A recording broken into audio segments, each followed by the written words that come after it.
how to update Cinema app on Firestick. First, go to your Firestick home screen and open Downloader, since Cinema isn't updated through the Amazon store. In Downloader, type in the official Cinema APK link or the trusted source you used before. Then hit download. Once the new version is done, the installer will pop up.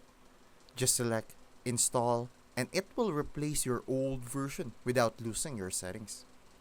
If Downloader isn't on your device, you can grab it from the Amazon App Store. Then make sure apps from unknown sources is enabled under settings. After the update finishes, open Cinema and you'll notice it's running the latest version. Quick tip, if you don't see the update available, clear cache or reinstall fresh.